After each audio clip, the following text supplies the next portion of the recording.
ngabo kaca wibaza ati mbega ko Tanzania ibidandaza byinshi tukoresha ngaha bica ngaha mu Tanzania cyangwa igitoro gica ngaha bigenda n'indege cyangwa bigaca ahandi turi enclave gute?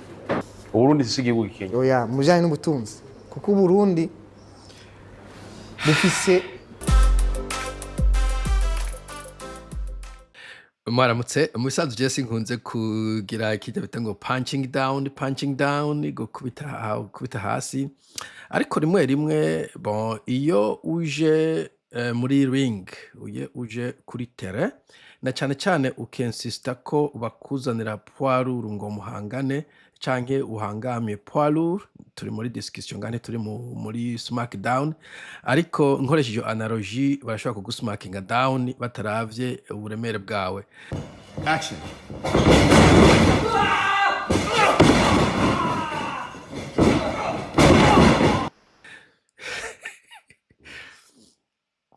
So uyu mujene rero je ko nobona mbona ko ari imbonerakure ikiri kiriga kuvuga no gukora ama discussion, so mubabarire nabonye mu comment ko batamubabarira, ariko kwiyita umuhinga naza ko atobaragera kuri ugo gwego kumbure ni ariko araja gake azoshikayo, ariko bon nkuko nabivuze reka tumwumvirize. Yari kuri icano bita umukubito ni cano nkunze gukurikirana cyane, numvirije video yose jewe kugira ndabe ko ico nosomamwo. Sinzi ko byo bafise akamaro ko Rwanda bavuga ko vyinshi usanga atakintu ariko aravuga ngo azungurukanye na amajambo y'imbonerakure atajanye na economist nk'umuhinga, naje ntize economics 101 mvuga nti bon ivyo je n'ubutari kuvuga economy kuvuga juste nk'umuntu w'umupoliticien w'umunovice nta buhinga nta burimwo wari wese mu kabari ivyo bazo vyishurko nyene kurabivuga, ariko bon ko yaramusaje muri ring, let's smack down. Tukunze kumva ngo hari ibihugu vya nyuma bikenya, barakunze kuvuga n'u Burundi hari igihugu ca mbere kw'isi gikenya. Vy'ukuri Burundi turi igihugu ca mbere kw'isi gikenya? hariho gutatahura ibijanye na politike n'ibijanye n'ubutunzi, ayo maspera atandukanye. Iyo bavuze ko igihugu gikenye birashobora kubivuga ku ntumbero za politike, ariko kandi bashobora kubiharura mu ntumbero z'ubutunzi. Mu ntumbero za politike sindavyemera. Mbega ni gute bashobora kuvuga ko ibihugu bikenye mu ntumbero za politike? Bashobora kubivuga ko ibihugu bikenye kubera nka twebwe muri Afrika tubivuze muri rusange, ibindi bihugu ayandi makontina arakeneye Afrika. Mu kutwumvisha ko dukenye biratuma hari ibyo dutinya, hari imigambi tudakora kuko tuzi ko dukenye. Kuko umukene afise intege nke, umutunzi afise ubushobozi. Niba kwita umukene wewe ugakura uzi ko ukenye, hari ibyo uzokumva yuko bidashoboka. Hari kibazo batubajije mu windwi. Okay, reka tugezaho. Sir, monsieur, iki cyari kimwe bita yes no question. Uburundi burakenye canke ntibukenye? Bakuvuga uti ego burakenye, oya ntibukenye, kumuruka sigura mu nyuma aho bikuye. Hanyuma ukavuga ngo hariho politike na economy. Iyo bavuze ubukene mu bisanzwe bavuze economics.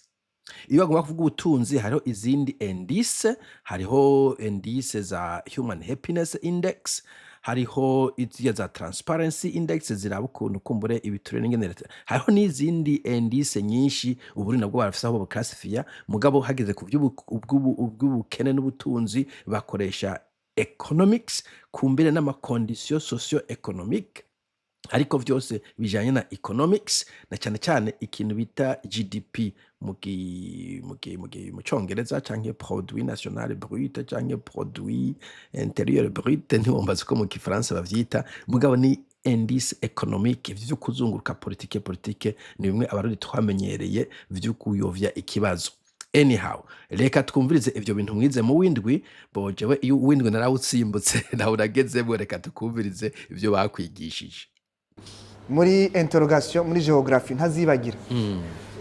Pourquoi le Burundi est un pays enclavé? Bacha bavuga bati le Burundi est un pays enclavé parce que tudafise mer idafise mere ikora kuri kuba hari Yeah.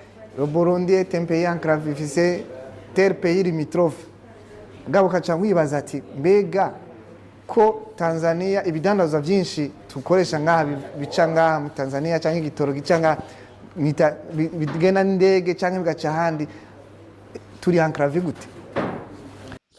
Okay, murumva vraiment. Murumva iyo discussion y'uyu musore cyane n'umugabo economiste w'umuhinga ndiko ndondera terme mukoresha mu Burundi, umuhinga avuga ko enclavé ari kimwe bita landlocked mu Congereza, nuvuga igihugu kidakora kwibahari.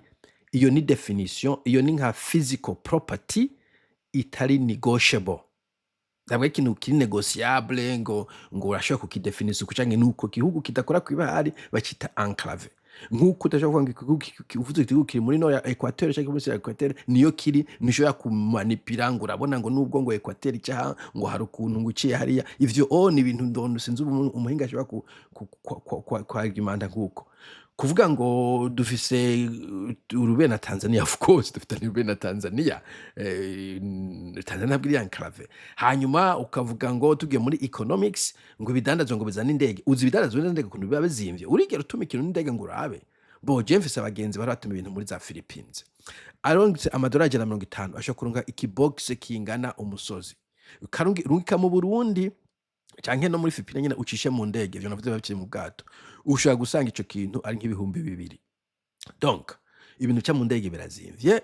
Hanyuma kandi iyo ushyize ku mupaka wa Tanzania canke kuri kubivuko ibintu bica bitangura kuzimba gusumbya n'igihe vyari kubiza mu mazi, utanga kubipakira ajya ama truck mubona ajya amakamyo, ibintu birazimba cyane.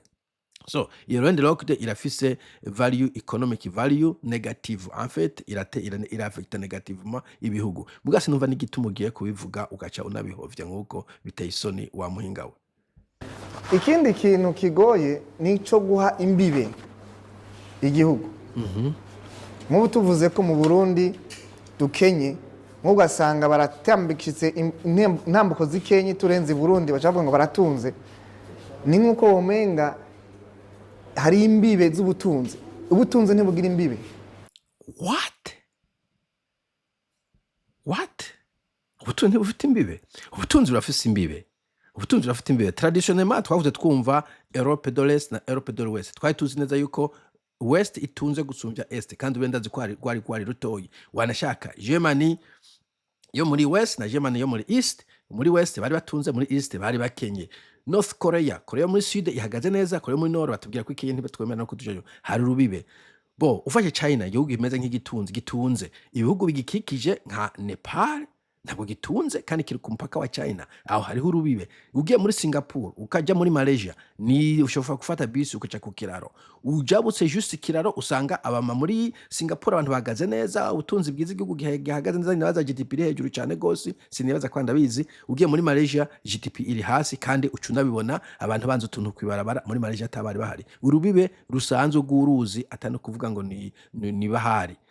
Amerika abantu bari kwaduga bava za Mexico burya Mexico bagivuga gute mu kilatini mu kirimi cy'aba Spanish, bava muri Mexico baduga kuba muri Mexique, baduga kurondera ubuzima muri Amerika n'ubuzima bwaho. Amerika irakize, les États-Unis d'Amérique donc USA, mugabo hepfo gatoyi mu Amerika Latine harakabe gatoyi ariko abantu bariko bagenda kurondera ico batunga. Uburo bwinshi no guha ivyo ngo ntambe bifise ubutunzi burafise imbibe, igihugu kirashoye gukena, igihugu kibanye gitunze très normal. Niyo mpamvu bona Barundi bariko baja kurunda akazi muri Tanzania, no kubera Tanzania yakaze ndagusumvya Burundi. Come on dude. Tugiye kubiraba hari ama produit menshi ava mu Bushinwa dukoresha ngaha, none twoja tuvuga ko ahari mu Bushinwa, ariko ivyo biba kubera ubutunzi ntibugira imbibe. Hari ama produit menshi ava ngaha muri Afrika cyane cyane nk'ama minere n'ibindi bishogwa mu bindi bihugu kandi cyari mu Burundi. Mu buryo bw'ubutunzi nta mbibe zihari. Ukazusanga rero kwizera cyane igihe twemeye ko dukenye ntitugira competence zo kunegosia mu buryo bw'ubutunzi. Ubukene ntabwo ari kwizera kugira ngo uvuga ngo ndizeye ko Imana iriho cyangwa je ndizeye Buddha cyangwa ndizeye Muhammad. Ubukene it's not a spiritual thing.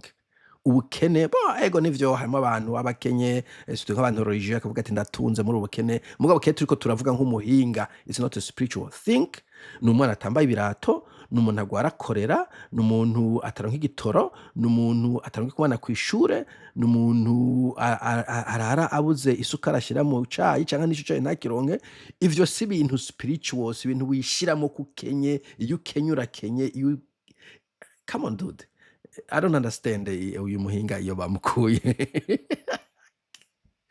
mu buryo bwa politike rero hariho ibyo baca batwizeza twivuga ati le Burundi est un pays pauvre et d'ailleurs tageze ko twandika n'ama projet kugira tusabe financement twerekane problématique tuza kuvuga ati u Burundi avec ma crise kanaka byaciyemwo byagize impact ni rero kugira ngo abana byagenze gute aba jeune bari mu bushomeri hakenewe projet yo gufasha aba jeune kunuko nta matara nta mazi ntaki cyo twerekana situation yose y'u Burundi bo iki naco kiba mu aba bantu hari ikintu kimwe bita cognitive dissonance sinzi ko mu gifaransa bakita donc ugasanga umuntu ari kuvuga ikintu na son contraire uburo ntibukenye mugabo iyo hageze ko tuba mu projet uvuze gusaba deja bivuga ko ukenye wewe uja gusaba amafinance mu projet udakenye ayo ma projet ukeneye nayiki kudakenye urabona Singapore baje mu Burundi gusaba amafinance mu projet harabigwa nangahe Burundi bariko baragira ama draft basaba ngo duhe projet cyo gufasha ababirigi hari aba France aba Canadian aba Australian urabona baje muri Afrika ngo turafise projet kena kuba financed musaba finance mu ma projet kubera dukenye dude heraho nyene ariko ivyo ntibituma umunyagihugu Burundi atera imbere ko gutera imbere ni mu mutwe no gutahura ingufu zo mu mutwe nizo ziguha ingufu zo gukora umunyagihugu ntiyotera imbere gute mu gihe habaye wa finance kandi muhera baje mu gihugu nuko byakenewe umwana w'umutunzi si wo mutunzi ngo iki umwana w'umutunzi si wo mutunzi aranagisubiyemwo uwo mugano uhuriye hehe n'ibivi wacu umuntu agufashije abakugize umwana wawe ibi bintu bihuriyeho umwana ubu mugani abantu bakunda ukunda imigani yimeme tunafondafonze iyo migani nta nivuye umwana w'umutunzi mu bisanzwe n'umutunzi se usibye ko utanahuye n'iyi cadre turimo nta hantu mbona relation ihari ariko icyo bita generation wealth abana b'abatunzi uzorabe kiretse kumbure bijya bitare biemaraki biba mu nyuma bakaza kubibaka kubera babisahuye n'amaka amwe y'abantu bashobora guhomba canke bakaba bankrupt mu bihugu vyinshi bifise ikintu bita generational wealth so yarakenye kugira ukire biragoye mu bihugu vyinshi in any case bigoye gusumvya uwundi muntu se yarakize all other things being equal okay donc ntuwombwira ngo umwana wa Bill Gates umutunzi nubwo bari kinebwe gute n'umutunzi abana ba Barack Obama je sinzi ikintu bakora mu Rwanda n'abatunzi abana bo kwa Donald Trump sinzi ko bafise ibintu byinshi ariko n'abatunzi umwana mutunzi no mutunzi mon frère mugabo mbona tugiye turataye urugero twariko nta bana batu turavuga economy y'Urundi sinzi yo agigere batujanye no I don't know nimba ufise papa wa umutunzi ntucubu witwa umutunzi papa wawe igihe akihari akikugaburira akiguha bya bindi ufise uri umutunzi wo kwitwa umutunzi muga igihe yo kureka ucuja hahandi cya kibanza cyawe rero nico gituma bashobora duhanisha ati turagufata ibihano niba tugaburira iyo analogy siyo abantu baguhaye imfashanyo ntibabaye papa wawe ikindi ko twamaze kumvikana ko Burundi budakenye musuye gusaba imfashanyo gute musuye kubazwa n'ibihano gute mwagomba basuye kubagaburira gute we ntumva kuri contradiza stick with the one point dude nibo baduha biriya bavuze ati rero ko twamenyereye baduha bavuga ati rero turafasha ibihano kuri abazi yuko tutazi kuguruka n'amaboko yacu n'amababa yacu bisi rero bana mu Burundi barabivuga bakaca umugani bati ukuha ivyo kurya agutegeka n'ivyo ukora mwabitubwiye mu kijanye na politiki mbe mu kijanye n'ubutunzi nabwo Burundi sigihugu Kenya mu bijanye n'ubutunzi sinovuga ko ari igihugu gikenye Burundi sigihugu Kenya oya mu bijanye n'ubutunzi kuko Burundi bufise ryari namye ndondera umuntu ashure ry'umuziki ninjana mu mwana wanje ndabaza abantu nk'abandi nka batanu ntibashotse bahambwira ati hanaka barigisha ishuri ry'umuziki. Bisigura ngo dufise Uburundi n'ahantu aho gutanguza ibintu, niho hambere ho gutanguza ibintu kuko nta bihari, bitari bike n'ibihari ntibiteye imbere. Byiza rero ntitwovuga ko bukenye mu gihe rufise ama potentiality nk'ayo bufise. Turavye muri transport, raba karite y'amabisi tugenderamo, ucubona ati eske ziriya bisi nizo za mbere dukwiye kugenderamo? Okay, sinzi kwigana twogikomeza je muntu mwenga turiko twaba turiko turi steza ingese mu metwe. I don't know I should continue. I don't understand.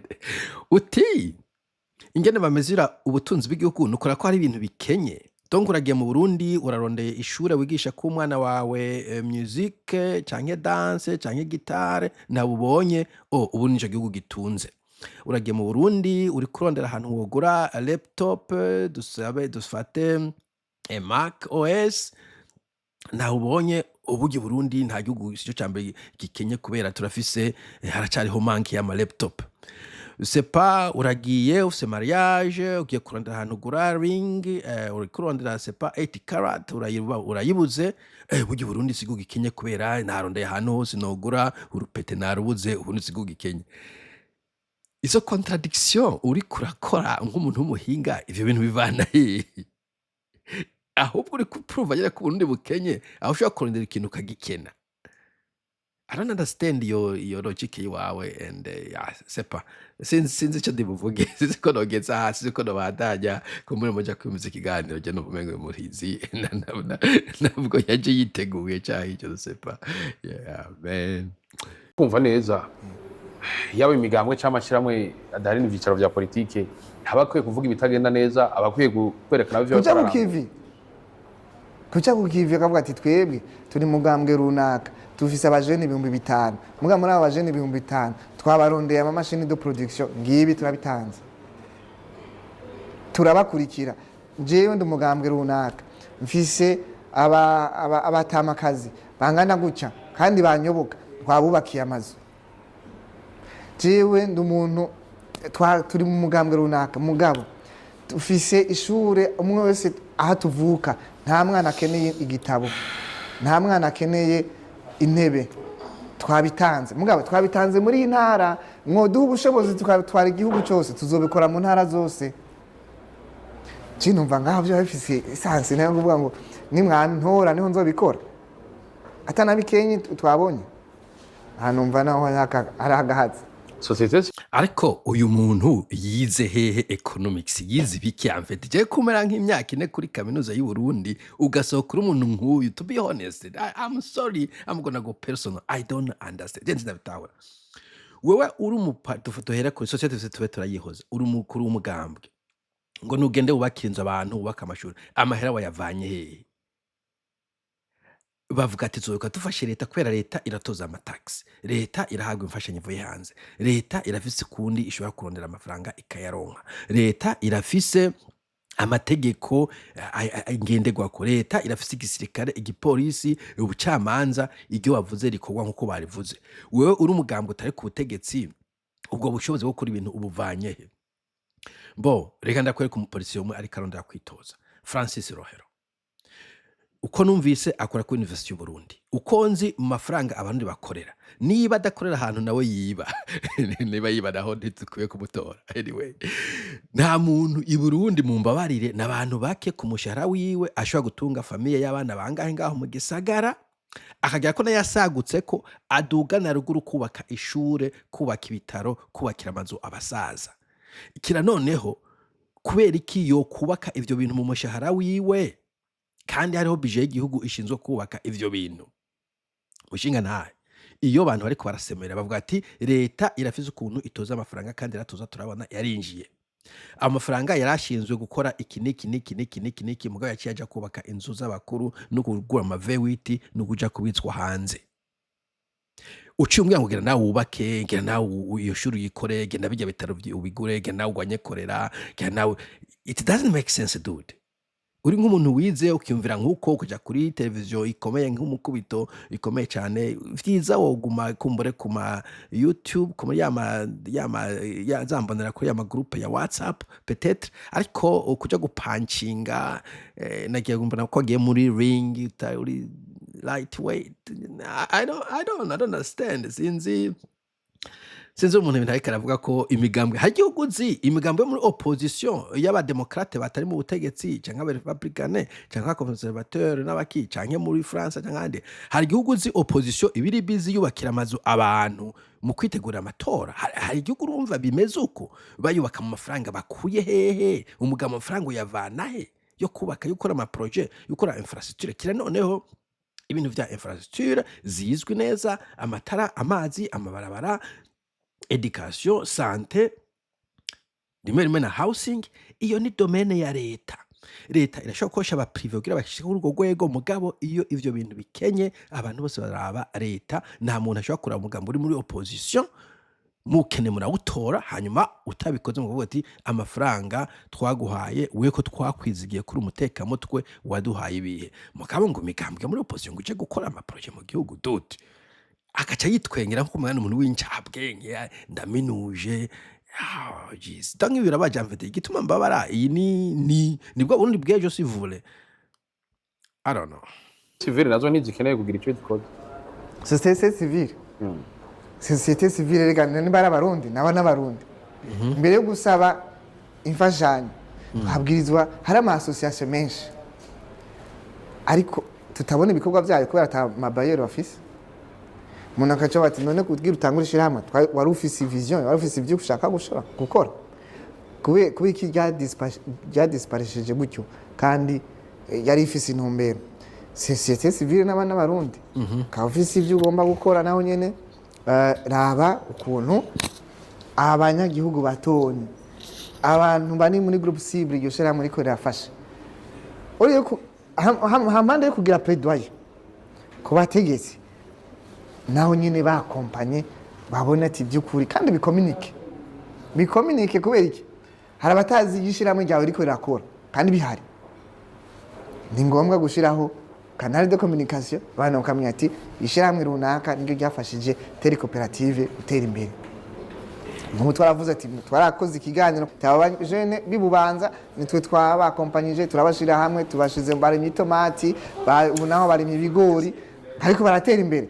Nere naza kuvuga ati nimwantuma no mwiga nzobikora nzobambeshe, nimwantuma mu cankuzo nzobikora nzobambeshe kandi hari ntahe mu bubanza. Ariko kebuye hari ngora ariko kebuye bitagenda neza naho. Okay, reka mbeko cyo gukebura. Société civile nyakubahwa nimba utabizi novuga ko atari minorite ndetse ikintu kimwe n'abantu n'amashira hamwe bavuga non governmental ntabwo kandi not for profit.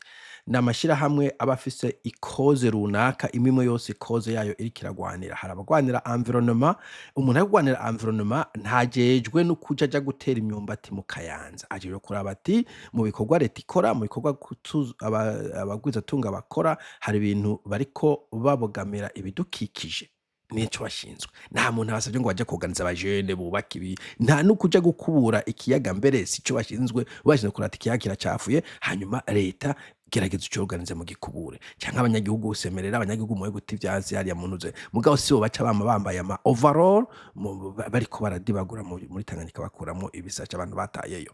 Ico sico kintu société civile ishinzwe. Hari ibindi bita think tank muri economics mu butunzi mwe mwabwize abantu babica ngaho baguha strategy ya gouvernement aho leta ivuga iti bona agomba nongereze amataxe ku itabi ukunuku kunzoga mona bizogira ingaruka mbi iyihe. Bakaca bicara bakagira bati ubigenjeje uku iki kizokurikira ubigenjeje uku bizokurikira tweco twoguhanura no ko ufata option A. Leta ikadeseza ifata option A canke B mugabo bo ntaco bajeje kuja gukora muri ivyo bintu. Hariho abajejwe agateka kabapfunzwe aprode hashi je no sepa nta muntu ajeje agateka bapfunzwe ucuvuga ngo none wewe ngo abajene wafashije bari he. That makes sense. Uwajeje ahubwo maze wewe muri umaze kugenda abantu muri prison bangahe banaka bapfunzwe na banaka watanze raporo kangaho usaba yuko bopfungurwa abo nico bajejwe.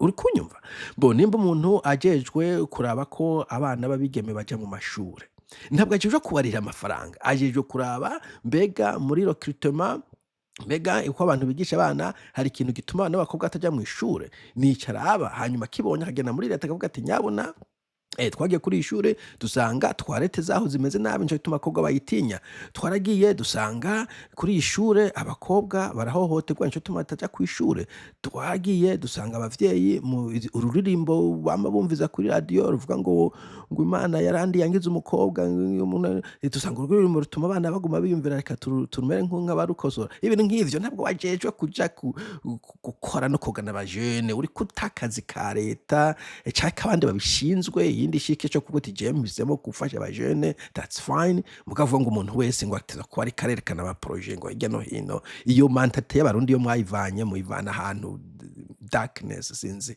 uko no bivuga, nta sense mufise muri ko muravuga ibintu I don't understand.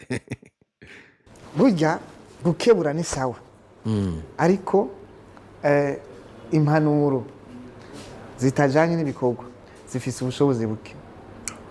Niwa mpanura ico nawe udakora nzokubona nk'umwasi wanje, ukampanura ico nawe mbona ugendera nzokubona nk'akarorero.